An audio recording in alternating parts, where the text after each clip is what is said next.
सर्वसामान्यांचा बुलंद आवाज बीजी 24 तास. हे काम नव्हे, जबाबदारी आमची.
आणि इकडे मंदिराच्या समोर हेल्थ चेकअप चालू आहे. आणि कोणाला मोफत हेल्थ चेकअप करण्यासाठी कोणाला कार्यक्रम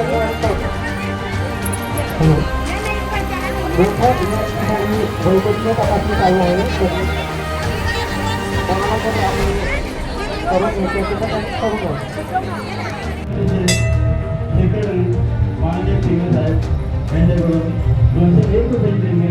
कोणाला करून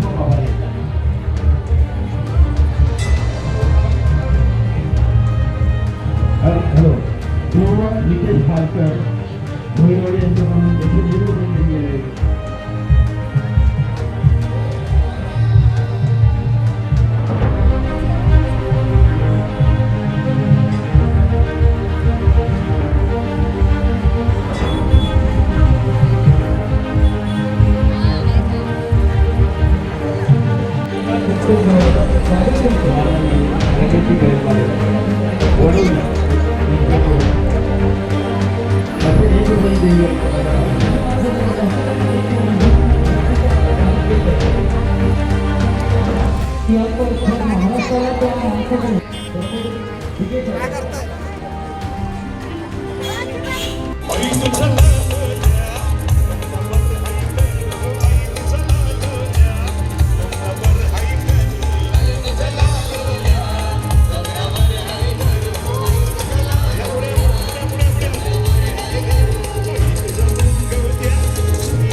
माझं नाव गणपत ठोंबरे.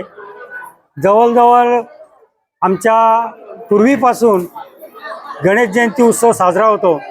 आणि जसं तुम्ही म्हटलं का गोकुळाष्टमीचा हा सणसुद्धा साजरा होतो, देवजन्म होतो, तसाच आम्ही माघ महिन्यामध्ये गणपतीचा सुद्धा जन्म आम्ही दुपारी 12 वाजता करतो. आणि खूप मजेत आणि सोहळ्यामध्ये हा होतो. आणि जन्म झाल्यानंतर महाप्रसाद होतो. महाप्रसादानंतर पालखी सोहळा निघतो. आणि पालखी सोहळ्याला आमच्याकडे एवढे हरिभक्त मंडळी असतात ना, का भरपूर हरिभक्त मंडळी असतात ना, खूप आनंद होतो आणि खूप मजा येते त्याच्यामध्ये.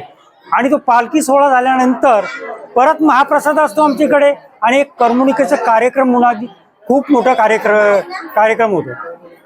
हा बरोबर म्हटलं तुम्ही, लोकसंख्या आमच्या गावातली जवळजवळ 800 आहे, पण जवळजवळ काल कमीत कमी 4000 भक्त आले होते. काल एक मोठा गणेश याग झाला आणि त्या गणेश यागच्या निमित्ताने आम्ही जेवण सुद्धा ठेवलं होतं, महाप्रसाद ठेवला होता आणि ते महाप्रसाद आणि गणेश यागचं दर्शन घेऊन 4000 भक्त आले होते.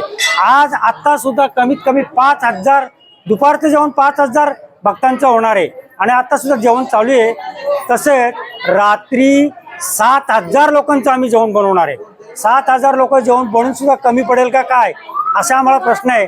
तरी त्या पद्धतीमध्ये आम्ही ती पण तयारीत आहे. हा, आता आमचे पण वय झालेले आहेत, पोरं आमच्यापेक्षाही पोरं तयार झालेली आहेत. चांगली जवान पोरं एवढी आम्हाला मदत करतात ना. गावातील सर्व तरुण मंडळ ह्या गोष्टीमध्ये खूप सहकार्य घेतो. फक्त एवढा सल्ला आमचा घेतात. आणि आता सुद्धा जेवण बिवण वाढायला ना कमीत कमी 70 ते 80 पोरं मदत करतात. संपूर्ण गावातली असतात पोरं आणि त्यामुळे आम्हाला काही त्याचा त्रास होत नाही. गावातल्या लोकांचं आम्हाला खूप सहकार्य आहे. नमस्कार. नवसाला पावणारा श्री गणेश गणपती देवस्थान कुंडलच. माझं नाव राजेश भगत. आम्ही मंडळाचे सहकारी आहोत.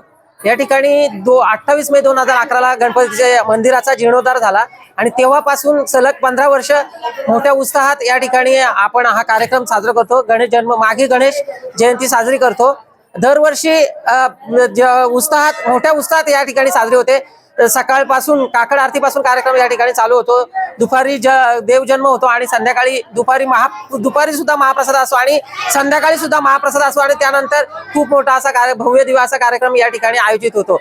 जवळजवळ 15 वर्ष झाली या ठिकाणी. दर महिन्याच्या चतुर्थीला सुद्धा अनेक अन्नदाते की या ठिकाणी येऊन अन्नदान करतात आणि आम्हाला सहकार्य करतात. आणि या आमच्या गणेश उत्सवाच्या मंडळातून आम्ही काही सामाजिक कार्य करतो. आता या ठिकाणी आम्ही हेल्थ चेकअपचा कॅम्प लावलेला आहे. असे सामाजिक उपक्रम देखील या गणेश मंडळाच्या माध्यमातून होत राहत आहेत आणि अनेक अन्नदाते येऊन आम्हाला या ठिकाणी मिळत आहेत. आणि चतुर्थी जवळजवळ आता सुद्धा आमच्याकडे 5-6 महिन्या नंतरच्या चतुर्थी बुक झालेल्या आहेत पूर्वीच्या. त्यामुळे अन्नदाते आणखी आहेत आणि जे कोणी अन्नदाते उत्सुक असेल त्यांना मी तुमच्या याच्यातून आवाहन करतो की आपण सुद्धा जे कोणी उत्सुक असाल आपण अन्नदान करायला आमच्या मंदिरात, तर आमच्या मंदिरात येऊन आमच्याशी संपर्क साधा आणि मंडळाला असेच सहकार्य करत राहा. आणि दरवर्षी जेवढा उत्साहात साजरा होतो त्यापेक्षा दरवर्षी आणखी जास्तीत जास्त उत्साहाने आम्ही हा कार्यक्रम साजरा करत असतो.